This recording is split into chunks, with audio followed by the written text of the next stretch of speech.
नमस्कार मित्रांनो, जय महाराष्ट्र. मी कुलदीप पाटील आणि पुन्हा एकदा माझ्या मिनी ब्लॉगमध्ये तुमचं सर्वांचं स्वागत आहे.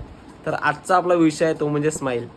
तर मला खूप माझे फॅमिली मेंबर्स आणि फ्रेंड्स आहेत, म्हणजे दुसऱ्या सर्कलमधले जे फ्रेंड्स आहेत ते सर्व मला विचारतात की तुझ्या चेहऱ्यावरती जेव्हा मी तेव्हा बघू तेव्हा तुझ्या चेहऱ्यावरती म्हणजे फेसवरती स्माईल का असते आणि तू हॅप्पी कसा राहतो एवढं हे.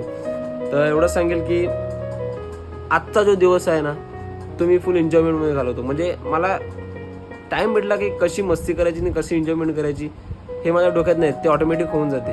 म्हणजे कोणी पण माझा फ्रेंड भेटला, कोणी पण माझा फॅमिली मेंबर भेटला तर मी त्याच्यासोबत मस्तीच काय करेल. म्हणजे मम्मी असो, पप्पा असतील, नाहीतर माझे फ्रेंड्स असतील तर मी त्यांच्यासोबत मस्तीच करत राहतो. तर त्याच्यामुळे मला खूप आनंद होतो. आणि अशी मस्ती नाही की त्यांना राग येईल, असं चांगलीवाली मस्ती, म्हणजे जशी की त्यांना पण हसायला येईल, म्हणजे त्यांच्या पण चेहऱ्यावरती स्माईल येईल, माझ्या पण चेहऱ्यावरती सुद्धा स्माईल येईल. तर अशी मस्ती करतो. असा राग येईल वगैरे अशी मी मस्ती नाही करत. सो ते एक रिझन आहे माझं की फ्रेंड सर्कलमध्ये आणि फॅमिलीमध्ये मी असला तर मी मस्तीच करत असतो. त्याच्यामधनं मला खूप आनंद होतो, त्यांनासुद्धा आनंद होतो. आणि हेच आपलं रिझन आहे. त्याच्यामुळे माझ्या चेहऱ्यावरती तुम्ही कधी पण स्माईल बघत राहतील. मी हॅपीच राहण्याचा प्रयत्न करतो कधी पण. तुम्ही पण ट्राय करा जेव्हा पण कधी तुम्हाला टाईम भेटेल.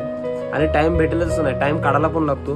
तर तुम्ही नक्की ट्राय करा, टाईम काढा. तुम्हाला असेलच टाईम तेव्हा तुम्ही मस्ती करत राहा, एन्जॉयमेंट करा. कारण उद्याचा जो दिवस आहे तो आपण कधी बघितलेला नसतो.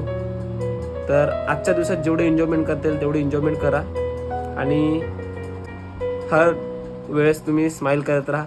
तुमच्या फेसवरती हॅपी राहा. म्हणजे दिसला पाहिजे समोरच्यांना की तू एवढा हॅपी राहतो, तुझ्या चेहऱ्यावरती स्माईल आहे. आता मला खूप जण विचारतात, तसं तुम्हाला पण विचारतील.